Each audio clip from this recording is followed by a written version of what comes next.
Hey there, guys. Alright, today we are back. Week 52 of World War II, August 24th, 1940. Battle of Britain is a bitch. Well, YouTube's gonna demonetize this video now. First 5 seconds. Alright. Lovely. I mean, they kind of demonetize all of the World War II videos, pretty much. But anyways, World War II. I guess the Battle of Britain heats up some more? Maybe? I don't know. Again, I don't remember when the decisive Battle of Britain happens. Like, it goes, what, a night raid? Or something? Or was it? I can't. Man, I don't remember. Let's dive in. No, Rand left China months ago. Oh. And it's not that kind of iron. Okay, yeah. August 24th, 1940. Japan invaded China over 3 years ago, and the Japanese have been fighting the United Front of Chinese nationalists and communists. The communist forces have practiced guerrilla warfare, but no longer. For this week, they attack in force. Huzzah!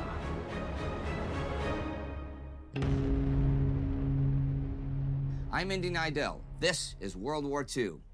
Last week, the This British is my evacuated from British Somaliland away from the Italian invaders. Germany ran its campaign to destroy or neutralize the British Air Force over Britain, but the Luftwaffe took heavy losses in the first few days of the attacks. This week sees the beginning of Germany's Phase 3 of the Battle of Britain, the concentration of force on the airfields. On the 18th, among several attacks, Kenly is so badly damaged that a bunch of the planes there have to relocate to another field. The Germans do lose heavily this day, 71 planes to 27, and because of continuous heavy losses, they withdraw Stukas from all inland attacks. There is no attack the 19th, and British Prime Minister Winston Churchill says, "They are making a big mistake in giving us respite."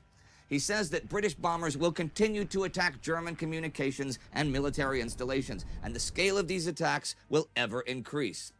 He does not know that Adolf Hitler has already set his sights on attacking the USSR next year, but he does sort of guess that it might happen, as he even says this: "Even if the Nazi legion stood triumphant on the Black Sea, or indeed the Caspian, even if Hitler were at the gates of India, it would profit him nothing if at the same time the entire economic and scientific apparatus of German war power lay shattered and pulverized at home." The next day comes his famous speech about RAF pilots. The great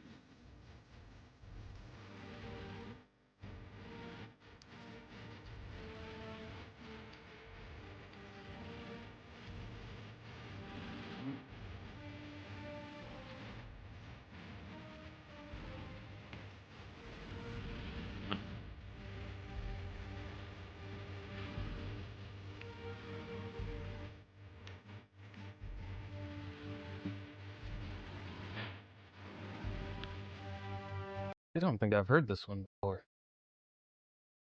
Huh. At the end of the week, after 5 days of bad weather, the Luftwaffe try again. This time, their bombers have strong escorts, and the British have real issues breaking into the German formations. Manston Airfield is ruined. The German losses this day are more in line with what the Germans had hoped for: 38 planes versus 22 for the RAF. Still not a good trade to Germany. God damn. However, that night, as the bombing runs continue, some German planes that can't find their targets scatter bombs over South London instead, in violation of orders to avoid this, and this may prove to be a serious error. Also at the end of the week, the British publicly announce a new special defense that will stop any German invasion force before it can make it ashore: flaming gasoline. 12 I mean, I feel like the Navy is doing a pretty good job at deterring any sort of naval landing. tons an hour is pumped through a dozen pipes and set ablaze to create a wall of flames on beach and sea through which no invader can pass. So, pre-napalm. There is the drawback, though, that if the wind changes, huge clouds of poisonous black smoke are blown back over the beach, incapacitating the defenders. I mentioned the Americans, and there's other news with them this week. There is an American mission to London to coordinate policy. The first thing they do is to contradict the report from Joseph P. Kennedy, American ambassador to London, to Franklin Roosevelt of how devastating the German attacks have been. The mission is ostensibly just a mission about standardization of arms, but in actuality, it is the first staff conversation between the two nations, even though one is a belligerent and the other neutral. But, as Martin Gilbert says, both united in a common and ever closer purpose. Not only were British and American military, naval, and air matters becoming more closely interwoven, but in the sphere of intelligence, there was a growing need to share what was known. Paul Tummel, German intelligence officer who was actually a double agent for the British, as we've seen, sort of confirms Churchill's thoughts about... I wonder if there are any triple agents. Or what about quadruple agents? Now I feel like that's got to be super stupid. The USSR, the 22nd, when he reports that Germany has been expanding its intelligence on Russia since June, increasing counterintelligence activities against Russia as well, and expanding its counterintelligence organization in Romania with specialists on Ukraine, the Caucasus, and Crimea. Western leaders are certainly concerned about what's going on in Eastern Europe, but they also are about East Asia, where these are dark days for Chinese nationalist leader Chiang Kai-shek, now that his overland supply routes from Burma and French Indochina have been closed. He also faces threat from within his united front with the Chinese communists, though. I'm going to backtrack a bit here. Now, last year, alarmed by the growth of the communists, the nationalists began trying to politically and economically restrain them. They used nearly 500,000 men to impose a blockade on the SGN base. That was where Mao Zedong, communist leader, was. SGN stands for Shaanxi, Gansu, and Ningxia, the provinces where this region was, with its capital at Yan'an. This was just to box the communists in, and relations between the two sides were souring, though nobody could let the public or the international community know that. They couldn't afford that. When skirmishes broke out at the SGN borders, they said the fighting was just local stuff, and the United Front was just fine. Rana Mitter actually explains this stuff pretty well in Forgotten Ally. Anyhow, the blockade was messing with the communist economy, and at the beginning of this year, Chiang had stopped the financial subsidy the nationalists were giving. The harvest of 1939 was bad too, and the price of food in the SGN was going through the roof. The communists are faced with a large and growing population and fewer resources. But Mao did point out last year that it was attempts to restrict or suppress the communists that had actually made them grow. You insist on suppressing us, but what is most curious is that the more we were suppressed, the more numerous we became. Our part Oftentimes, when the people in power try to stop a movement, like when they start to actively interfere and try and halt it, only then does it start to really gain momentum. Sometimes it makes sense, right? Like, Luigi Mangione trying to the legacy media and all that, trying to make him look bad and stuff, but all that did was make him more a hero because of this country's hatred of healthcare CEOs. So, and really, actually, all Americans hate the uber wealthy. It's literally just about communication, in which the Democrats suck at communicating. But anyways, sidetracked. Where was I going? Oh, in this regards, I mean, I guess I could see how, in the SGN area specifically, if Mao is gaining more support from people living within the SGN, I could see them flocking to Mao as Chiang Kai-shek enforces like a perimeter or whatever he's doing. But if he's gaining more support outside of it, I'm not quite sure how he could have gotten that, though. That, like, sometimes it makes sense through things, but then other times it's kind of just luck. party used to only be as big as a little finger, but thanks to the encirclement and suppression campaigns, it grew enormously and became as big as a thumb. The entire Red Army was forged by fighting you, and all the Red Army's guns were given by you. So I invite my friends to consider it. To fight or not to fight? Well, that was Mao last year. But right now, in August 1940, they are definitely going to fight. On August 20th, the Communist 8th Root Army begins the Battle of 100 Regiments, their first large-scale conventional military operation of the war. Now, the Japanese that had negotiated with Chiang Kai-shek earlier in the summer got the idea that the nationalists anticipated a communist insurrection if any real high-level peace talks were announced. If that was the case, and considering the deteriorating general situation between the nationalists and communists, the communists had to decide between a possible civil war or an offensive against the Japanese to prevent one. They decide on the offensive.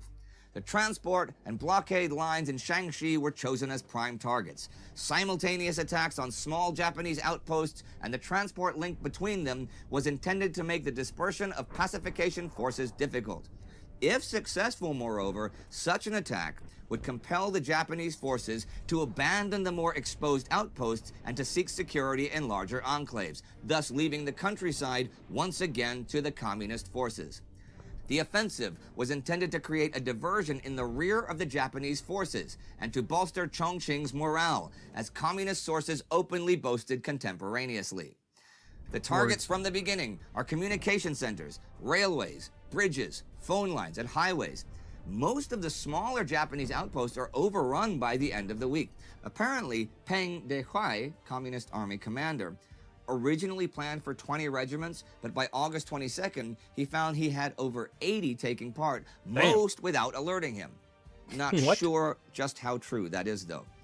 And here are a couple of notes to I mean, it's good propaganda, I guess. end the week. On the 20th, Italian bombers raid Gibraltar, and on the 21st, Leon Trotsky dies in Mexico. No, Stalin didn't do it. He didn't do it. Totally not.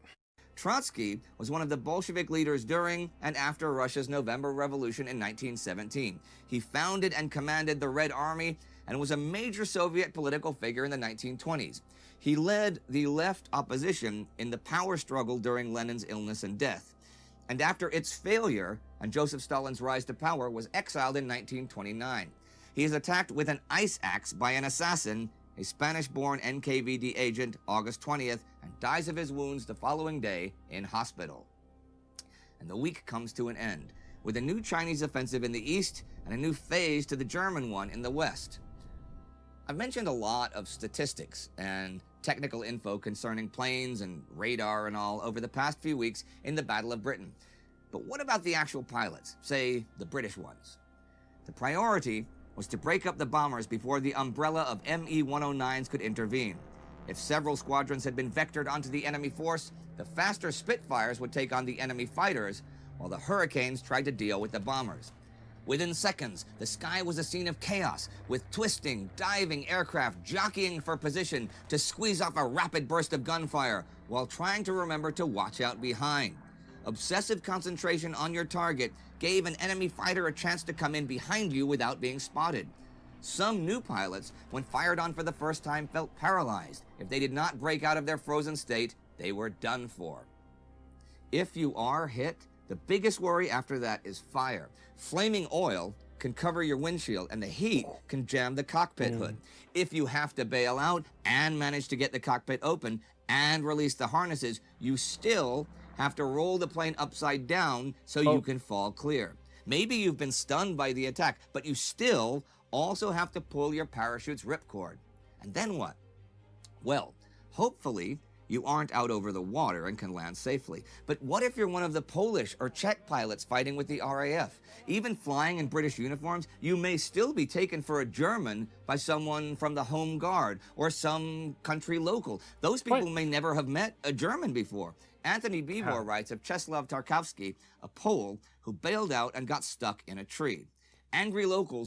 So how do you confuse a Pole for a German?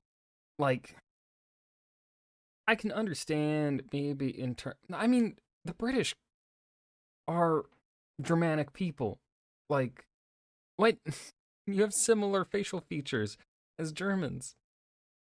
Like, obviously not as close as Germans and some Poles, but like still, Poles don't look that much like Germans. with actual pitchforks turned up, and one with a shotgun screamed, "Hände hoch," hands up. In his very best English, Tarkovsky replied, "Fuck off." He knew then that he was one of theirs.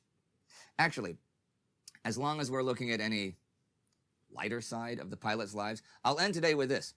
One Pole landed on the grounds of a tennis club. So they signed him in as a guest, gave him a racket and white flannels, and challenged him to a match. He won. Huh? What? You guys, is that not the most British anecdote you've ever heard? Like, that is like the most British thing ever. I think it's brilliant. That is all for today, but if you would like to see more twists, turns, and twirls high in the sky, check out our Between Two Wars episode of... And that was week 52 of World War II, August 24th, 1940. The Battle of Britain is a bitch. This was a good week. We got more info on China and Japan, information, a scene of the war that a war front we've not really gotten too much in-depth detail on in quite some time. It was a nice break from the Western perspective, as there really isn't much going on with just the Battle of Britain happening. I mean, I'm sure there's resistance movements that could be talked about a bit more, but maybe just nothing substantive yet. I don't know. But I hope you guys enjoyed as well as I did. Remember to hit that like button and subscribe for more, and I will see you guys in the next video. Peace.